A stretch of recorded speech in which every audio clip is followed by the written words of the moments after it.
This is Rockwell's B-1 bomber. It is one of only 4 prototypes ever produced.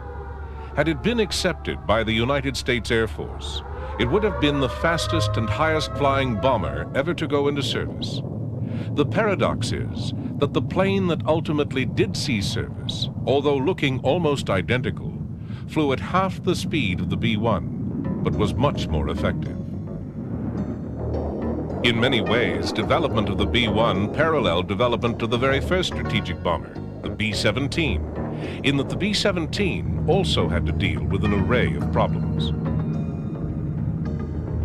The history of the B-17 began when the Army Air Corps circulated a specification for a multi-engine bomber. They probably only expected manufacturers to respond with a twin-engine design, but the Boeing company, showing what was to be characteristic foresight, offered a 4-engine plane.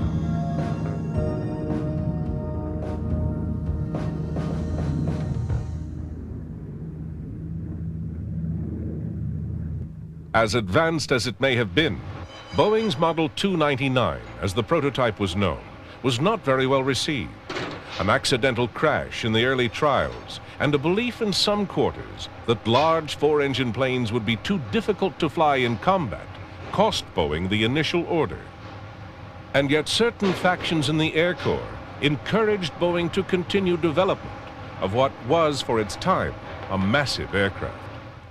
Using much of its own money and fighting government cutbacks, the company continued to develop what was ultimately to be a most important plane. World events were to justify this decision. The emergence of the Axis powers caused the Roosevelt administration to rethink its attitude to long-range aerial bombardment, a role in which the B-17 would excel. But the first flying fortresses to see action were 20 examples sent to Britain's Royal Air Force, as much for evaluation as for strategic bombing. The British exercise could never be claimed as a major success. Although welcomed by a nation short on armament, the high-flying long-range B-17s the British called Fortress 1s were to have a short and checkered career.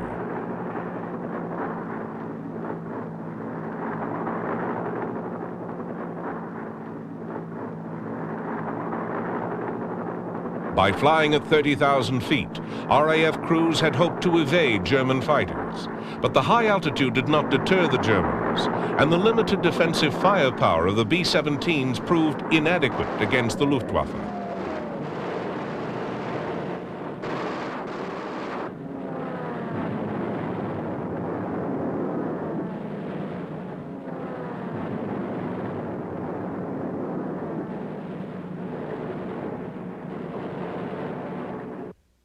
With RAF results in hand, Boeing's designers went back to the drawing board. If the plane was to survive, it would have to be rethought. Substantially more armor, which might reduce the plane's bomb load, would have to be added. With a wartime effort underway, women joined the workforce, and production of the B-17, the plane that at one time no one wanted, was considered a strategic priority.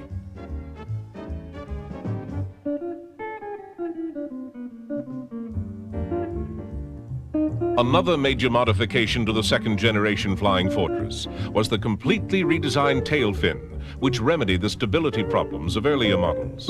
But the major improvement was to defensive firepower. The revised rear fuselage now bristled with gun positions, some in the form of power-operated turrets. An effective but difficult-to-operate ball turret was a challenge to the courage of any gunner.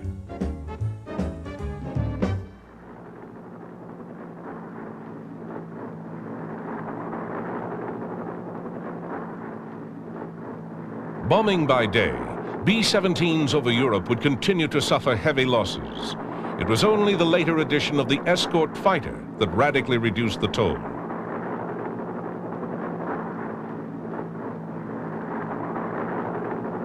Even so, without their added gun positions, flying fortresses would have been easy pickings for the Luftwaffe.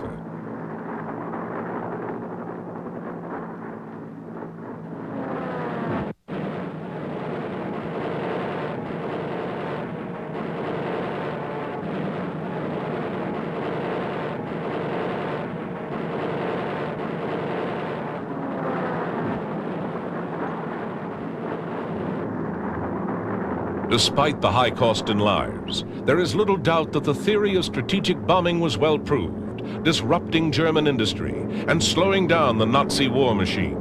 It was an effective but very expensive way of waging war. Throughout the conflict, Germany never had a four-engine equivalent to the B-17. But its scientists did produce a novel and potentially very effective weapon that risked very few German lives and caused considerable panic to its opponents. Powered by an air-breathing pulse jet engine, the V-1 was the forerunner of a new generation of weaponry. Its main achievement was to cause blind panic among civilian populations, because with limited guidance, pinpoint targeting was not possible.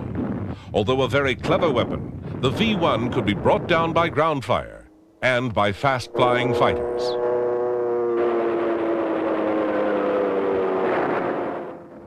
But there was no defense for Hitler's second vengeance weapon, the V-2 ballistic missile, a brilliant and sinister product of the von Braun team, which brought the technique of aerial bombardment to a totally new level, one unforeseen by any of the Allies.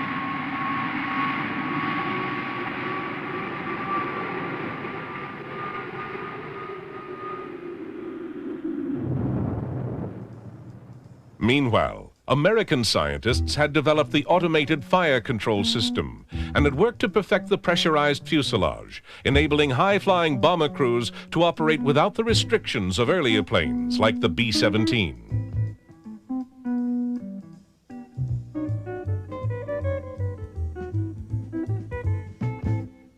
Their philosophy was to perfect existing technology that could quickly be mass-produced.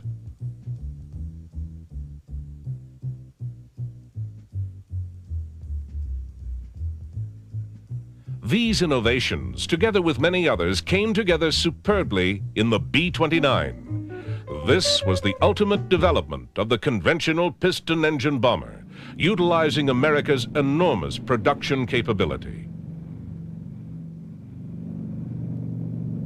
But B-29s were never used in Europe.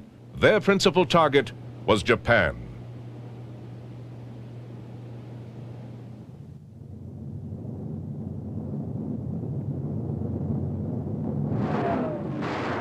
In the Pacific theater, automated gunnery proved itself a markedly better defense for air crews than anything that had been available to the B-17s. Still, the B-29 was a conventional weapon, in keeping with the American philosophy of perfecting what was known. There was one notable exception: the atomic bomb, the ultimate high-technology weapon of the Second World War. It required only one B-29 to carry such a weapon and change the course of history.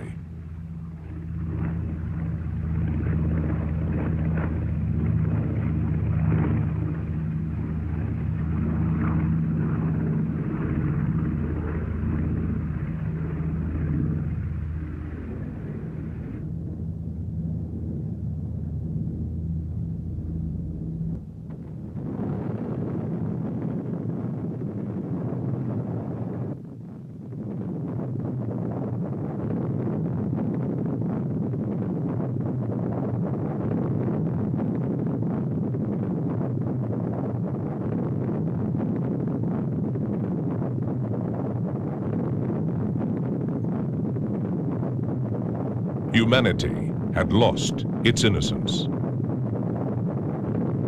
Given the enormous destructive power demonstrated throughout the war by heavy Allied bombers, culminating in the awesome destruction of the atomic blasts, there can be no doubt that by the end of the war, the long-range heavy bomber had become the era's most important weapon, or at least the means of delivering it. Nevertheless, there was also great interest in captured German V-weapons. Shipped back to the United States, V-2s in particular were tested by American scientists, although their limited range suggested their usefulness might not be great. But a more serious challenge to the dominance of the long-range bomber was also emerging. Even as early as 1946, the proposed SNARC intercontinental missile offered an extremely useful range of over 5,000 miles. Although not to be operational until the early 50s, this extensive redevelopment of the V-1 concept was to be a major success. Still, delivery of atomic weapons in the late 1940s was exclusively assigned to the traditional long-range heavy bomber, and the B-36 assumed the role as the first truly intercontinental bomber. It would protect its enormous bulk by using a large number of gun positions to defend what some considered to be the indefensible.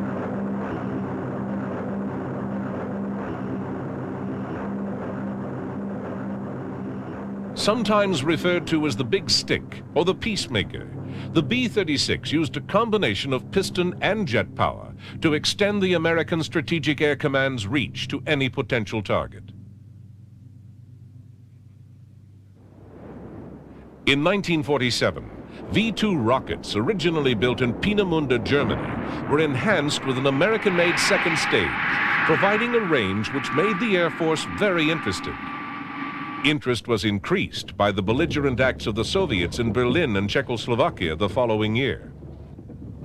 The Soviet Union, an American ally of the Second World War, caused additional concern when in 1949 it demonstrated its own capacity to detonate a nuclear device, initiating one of the deadliest races in history. In the early 1950s, conventional aircraft, now with swept wings and fully jet-powered, was still considered to be the most reliable nuclear delivery systems, and therefore the best deterrent against what was fast emerging as the Soviet threat. A distinct cooling in relations between the two superpowers was heightened even further by the conflict in Korea, and the stage was set for a Cold War with nuclear sabers rattling on both sides. Crucial to this game of brinkmanship was the best means of delivery, and as far as conventional aircraft were concerned, the U.S. Air Force had no better vehicle than the first intercontinental all-jet bomber, the famous Boeing B-52.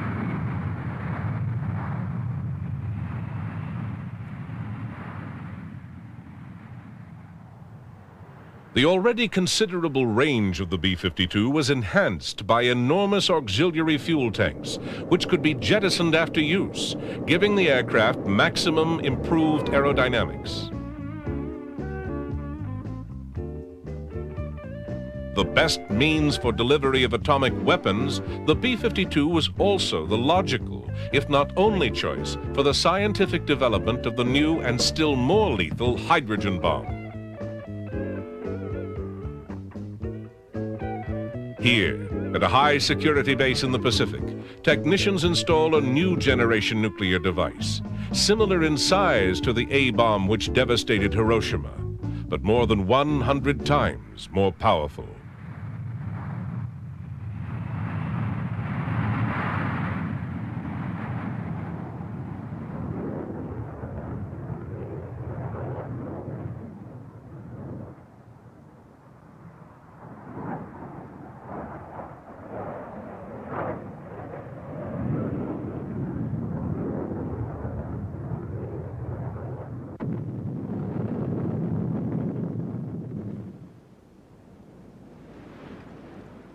Russia gave a great boost to American defense. Right from the onset of the Cold War, American research had borrowed from the achievements of Peenemünde and White Sands. They utilized the nation's largest financial commitment to a single defense system and developed the first arsenal of truly intercontinental ballistic missiles. With the urgency of a war of threats and technology, America's talent for mass production was set to work on a defense system that would totally eclipse the manned bomber program.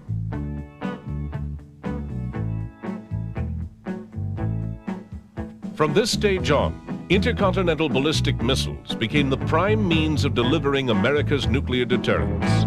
They confronted an equal, if not greater, number of Russian missiles, which combined with other weapons on both sides in a bizarre formula referred to as mutually assured destruction.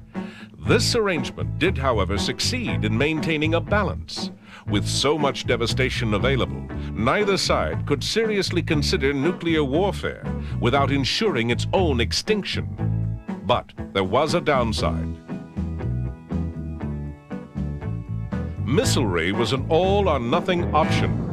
On the other hand, the manned bomber could be sent towards its enemy in a fine mixture of saber-rattling and brinkmanship. B-52s stayed in service, equipped with short-range air-launched missiles. They could be released at a safe distance from the target. Some, like the Hound Dog, was supported by a conventional wing and powered by an air-breathing jet, a concept not totally removed from the V-1 technology of Peenemünde. A quantum leap in the evolution of the manned bomber came with the remarkable XB-70 Valkyrie. The B-52 would be a hard act to follow, but North American aviation put forward a submission that was as courageous as it was brilliant. The XB-70 program still stands today as an example of the combination of ingenuity and high technology to achieve otherwise unattainable results. Air Force parameters for the new bomber stated that it should fly 3 times the speed of sound at extreme altitude, beyond the range of Soviet defense systems. The XB-70 would certainly have secured its own defense through performance, and in spite of the coming dominance of the ICBM, still offered Air Force generals a flexible manned bomber alternative. It was a valuable card in the game of political brinkmanship.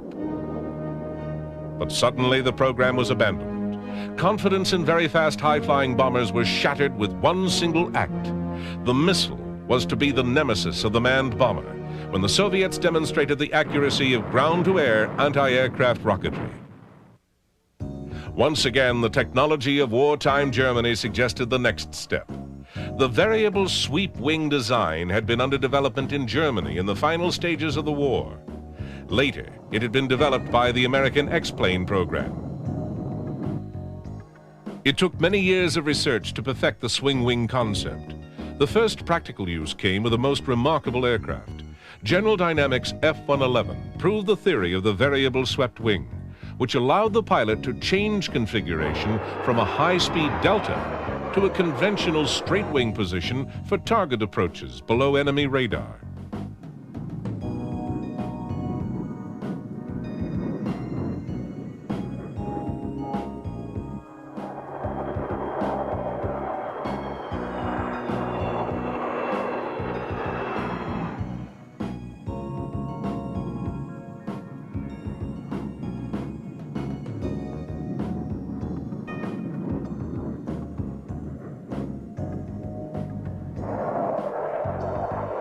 Essential to the success of low flying was the development of terrain-following radar. This enabled the pilot to select impressively low altitudes to which the F-111 would automatically adjust, following the contours of the ground below.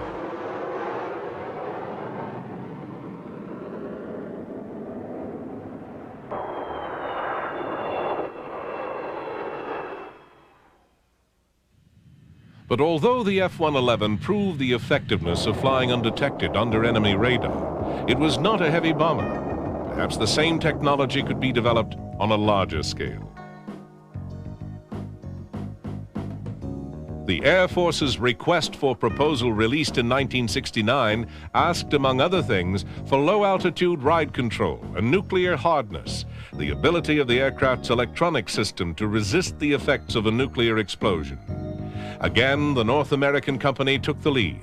Now, under its new banner, Rockwell, it put forward a concept that embraced all the latest innovations, including swing wing technology, but in the proportions of a long-range heavy bomber.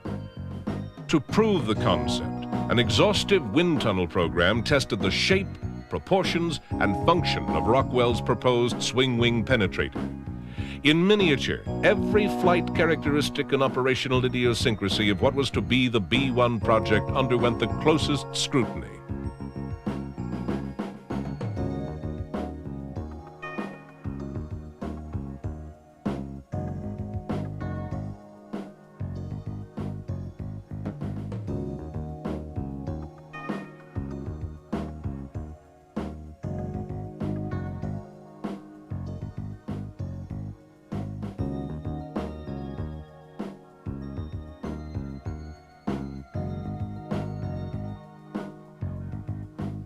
Throughout the verification process, models were used in many different ways. Here, another scale replica of the B-1, using the same non-radar reflective materials as the final aircraft, is tested. On a movable rig, its ability to hide from radar coming from any angle is thoroughly examined.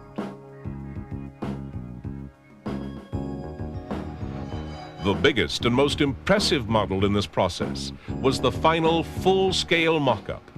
This faithful representation of the designer's ideas gave the manufacturer and the Air Force the feel of the final aircraft. In those years before computer technology made it unnecessary, the mock-up gave the last opportunity to explore the practicality of the concept before committing to the expense of production.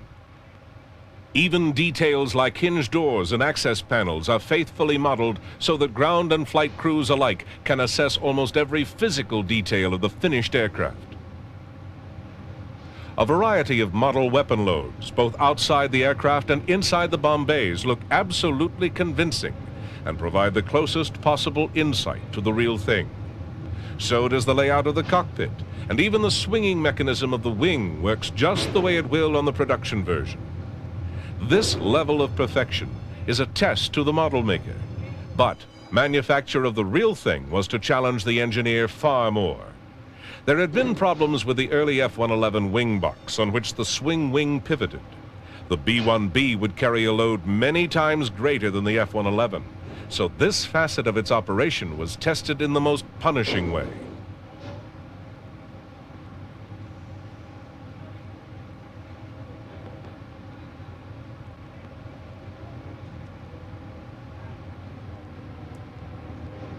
As always with United States military aircraft, the greatest consideration was placed on the service's most indispensable asset.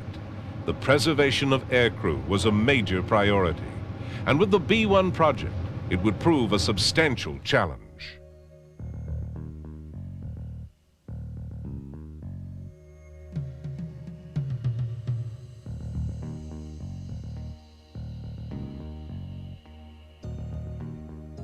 Rockwell's engineers tackled the problem of crew survivability from a stricken plane in exactly the same way General Dynamics had with the F-111 crew capsule.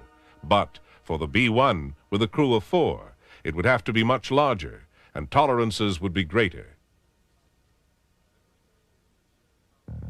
There was always concern about the effects on aircrew, not only from the force of ejection, but more importantly, from the impact of landing. The F-111's capsule had worked well, but at this scale and at a weight of 9,000 pounds, the problems were multiplied.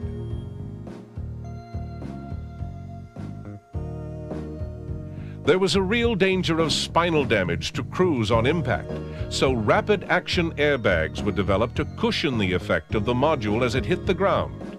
Because of the nature of the B-1's mission, the airbags would have to work on land and water.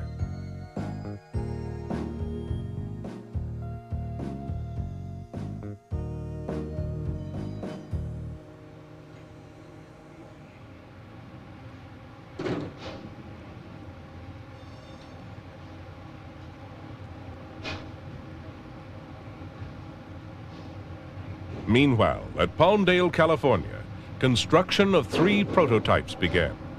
The B-1 project was now underway, even if its long-term future was far from certain.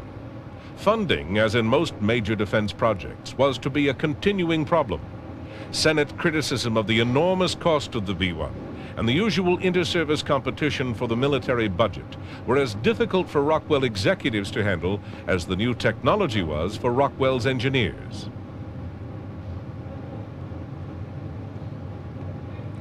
Here, the dedicated test rig is used to assess tolerance to stress, to prove the integrity of the B-1's basic design. That integrity would have to be confirmed before any plane with the performance expectations of the B-1 could be allowed to fly in service.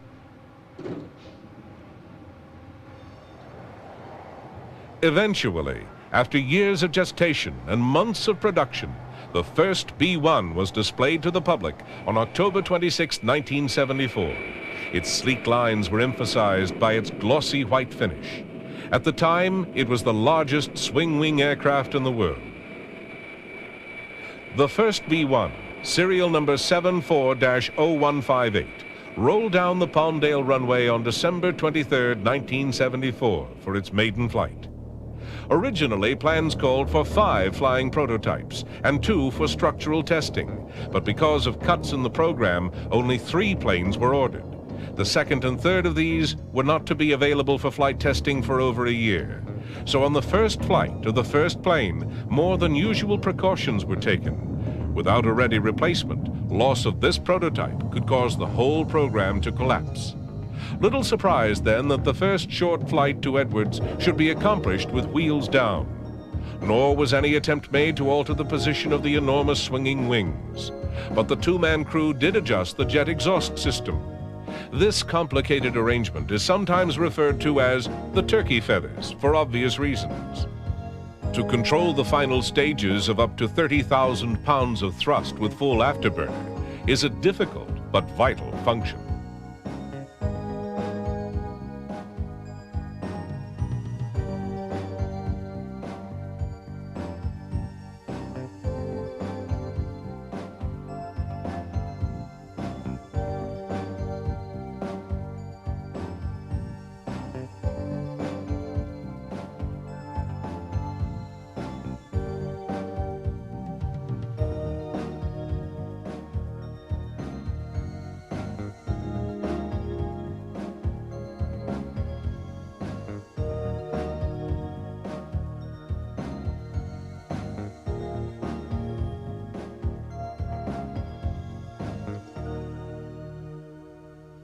Edwards is the traditional base for testing. Once called Muroc, this Air Force facility has been the home of many major test programs. Here, from the dry Californian desert, the first B-1, with the hopes of Rockwell and the Air Force in the balance, would undergo the most thorough flight testing. All the while, its detractors looked for the slightest flaw to capitalize on. Already, there had been problems with cost overruns. These had been added to by the government decision to produce fewer test planes, substantially increasing the unit cost. Also, the decision to stretch the early delivery schedule created problems with the aircraft's 3,000 subcontractors. Logistics must have been a nightmare. Although the first short flight of the B-1 was a totally successful exercise, its future was still far from secure. And much of the real flak the program was to encounter had little to do with the plane's performance. Rather, the arguments were of need, philosophy, and politics. Did the Air Force really require a new bomber? How valuable was a recallable man deterrent? Genuinely informed assessments of whether the B-1 might be able to achieve its mission requirements were less easy to find. And against this backdrop of uncertainty, engineers and test pilots would have to prove Rockwell's super bomber.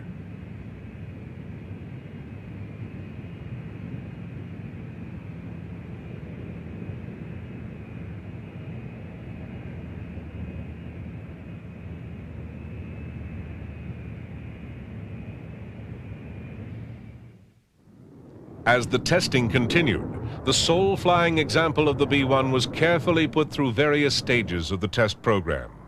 Soon, the enormously powerful and complex landing gear was to be retracted and extended. Years earlier, when Rockwell was still called North American, and it was testing the XB-70 Valkyrie on its first prototype mission, the gear failed to retract properly. But the B-1's initial attempt at a clean profile flight was a total success. With something as complicated as the undercarriage, tremendous effort is expended in testing prior to flight. But in the end, the one that really counts is in the air.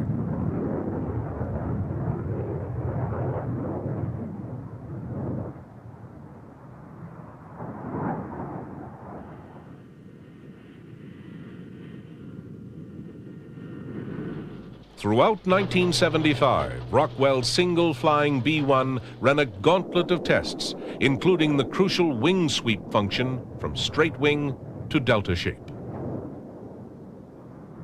There was a comprehensive testing of the four General Electric F-101 fan-jet engines, and of the delicate task of aerial refueling, necessary even for a plane with the B-1's range. It was tested in high-level flight at over 50,000 feet. Then down to the deck for the all-important below-the-radar barrier trials, flying over 600 miles an hour at less than 200 feet. In these circumstances, the small vanes of the low-altitude flight control system were vital. Government cuts to the program meant that only 3 prototypes were to be built. The first of these was to fly, and the second was for structural testing. At the end of 1975, the stress tests were complete, and the aircraft was released to be fitted out for flying. But it would not be available till May of the following year. In January of 1976, the third aircraft, built for flight testing, came online. This aircraft would concentrate on much of the complex avionics equipment used in the B-1 program, especially the Boeing-built offensive electronics system, a vital part in the B-1 mission.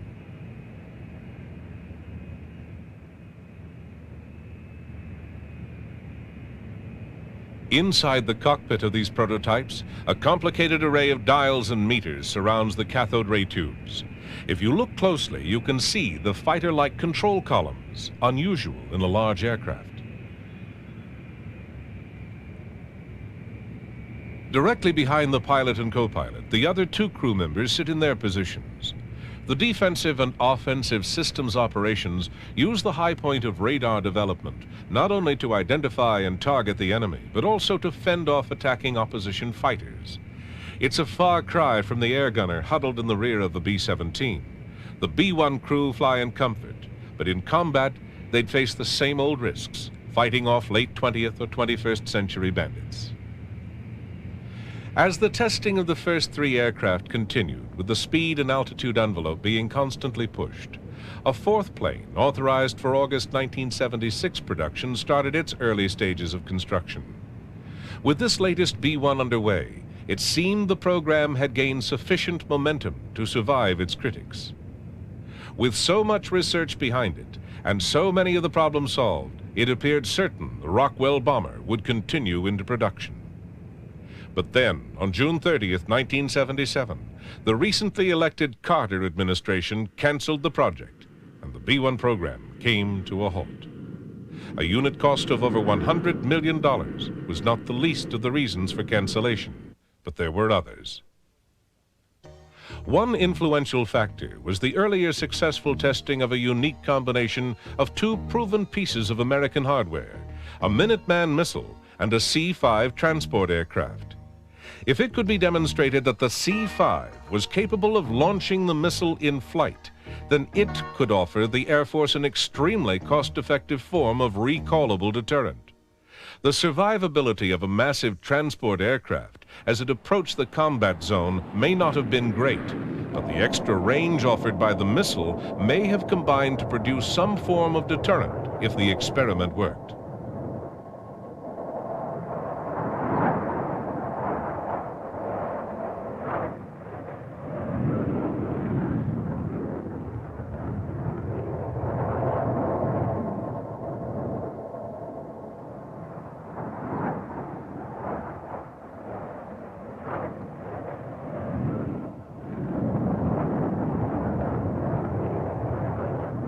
Although it was not to be adopted as a complete system, the air launching of an ICBM was nevertheless a spectacular achievement. It may yet have some potential.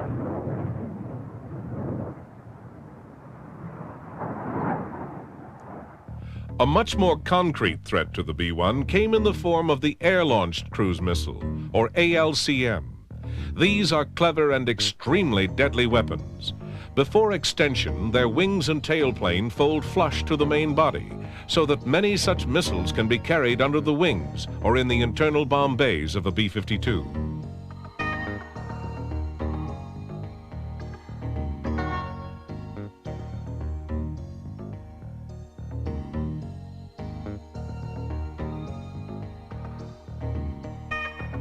The ALCM program, which was quickly implemented by the Carter administration, gave the aging B-52s a new lease on life as a suitable delivery system.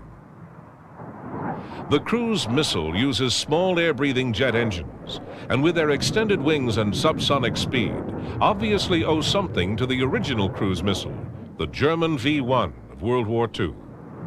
But 30 years of technical evolution enabled the addition of concepts similar to the terrain-following radar first used in the F-111. This produced a weapon that was at the same time economical and effective, and considerably extended the range and survivability of the B-52.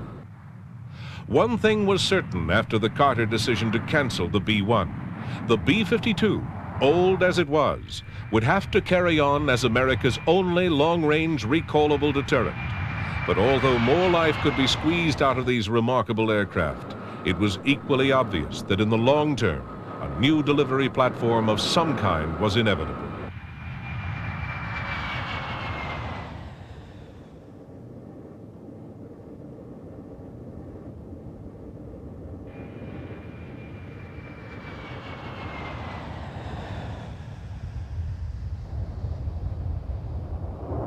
Even with the support of dedicated bomber versions of the F-111 and the ALCMs, the hitting power of America's strategic air force was starting to wane. In spite of the discussed conversion of transport aircraft to carry cruise missiles, it had been known for many years that survivability over or even close to enemy airspace required specialized aircraft, and a missile-carrying transport would be limited to a type of delivery far less challenging than the Air Force would expect from a B-52 replacement. Clearly, a long-range penetrator was needed.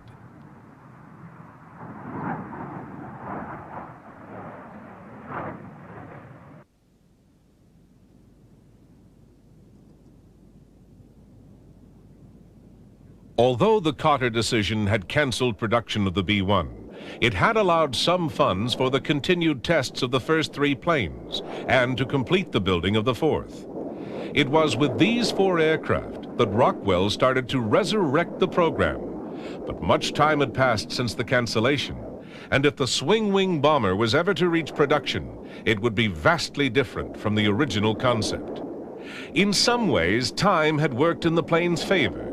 New ideas were now becoming available, and with flying test vehicles on hand, their qualities could be quickly verified.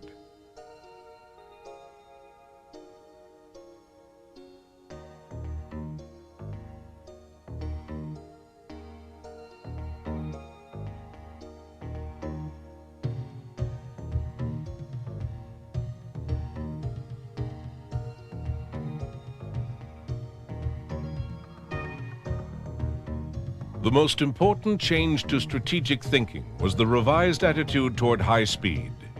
The first parameter for the B-1 had been that it could fly at over 50,000 feet and speeds in excess of Mach 2, twice the speed of sound.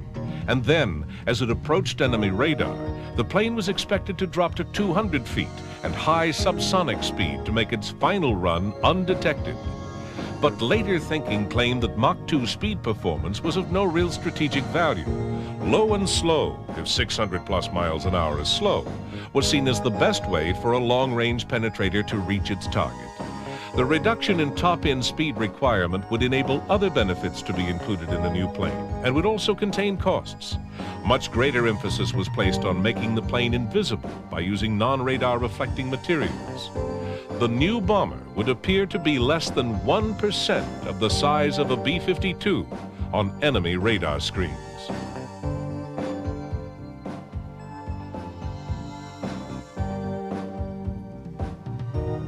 In-flight refueling for optimum range was given even greater priority, as there had been unfounded criticism of the early plane's results at low level.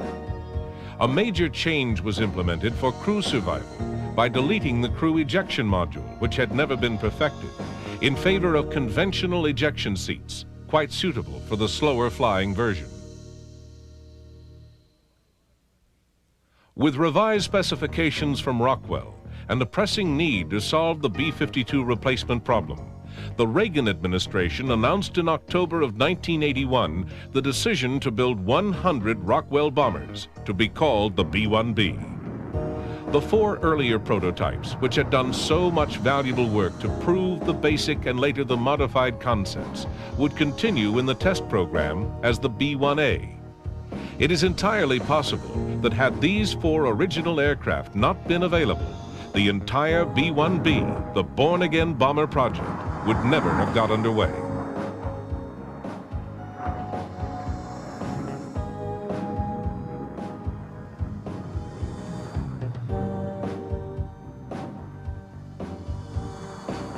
The B-1B was to have many new features, including a modified and vastly improved bomb bay. These cavernous areas can now be adjusted to accommodate different weapons loads and fuel requirements.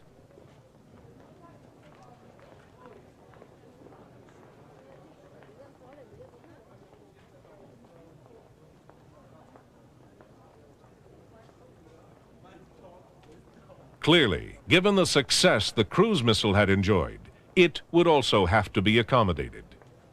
Because the B-1B would be the B-52's replacement, the new aircraft would have to accommodate conventional and atomic devices in a variety of sizes and configurations to fulfill a range of operations.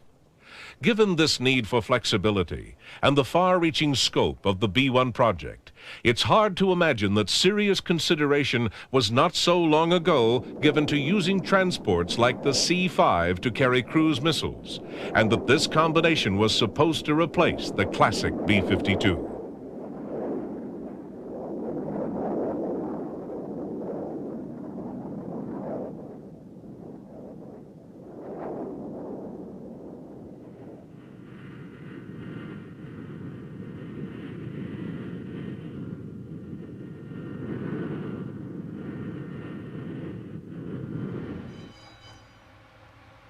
As the B-1A continued to prove the new performance specifications, work on the B-1Bs was well underway at Palmdale. The total cost of 100 B-1Bs was to be $20 billion, or over $200 million a plane. But with the lesson learned from the disruption of the earlier program, at least the B model was certain of completion, and this meant, in the long term, the best value for the money.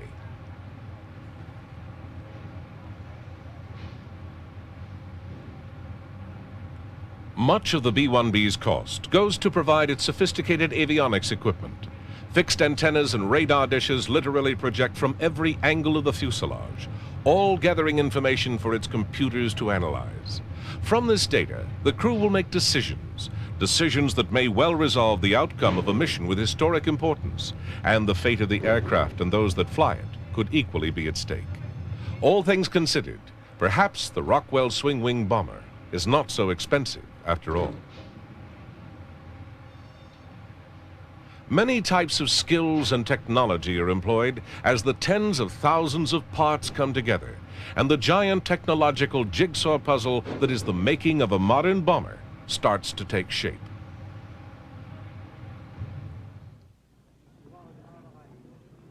By the middle of 1983, the first B-1B production model was ready to make its public debut, looking so very much like its predecessor. The new planes are hard to distinguish from those which first appeared almost a decade earlier. Modified air intakes and a small window for the radar operators are subtle but effective clues for the untrained eye.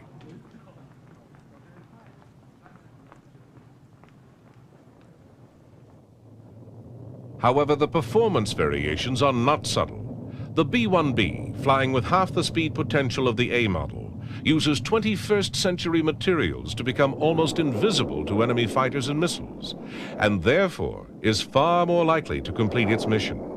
And all the time it's on its deadly journey, it's providing tacticians with the flexible option of a last-minute recall, a role only the manned bomber can perform, but a role that was often understated in the past.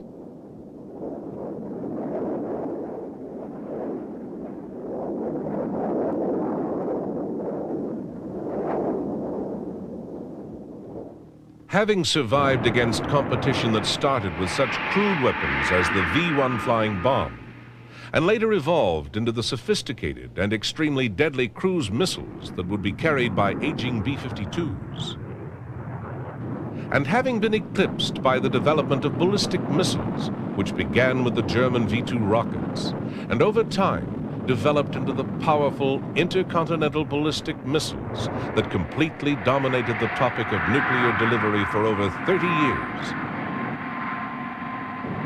The manned bomber survived by using yet another German innovation, that of the variable swept wing. In the early 60s, the idea, greatly refined and used in conjunction with terrain-following radar, emerged as the F-111, a very successful medium-strike bomber.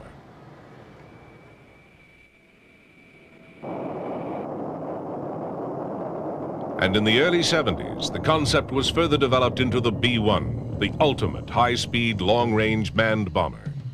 But it was to take another 10 years and the arrival of still more advanced construction materials and another generation of avionics before the later model, the B-1B, was to reach service. A masterpiece of high technology, the best that the aerospace industry could offer, had finally arrived. It will fly well into the 21st century, and given time will doubtless become a similar legend to the aircraft it replaced, the B-52. But clearly, the B-1B, the born-again bomber, is already one of the world's great planes.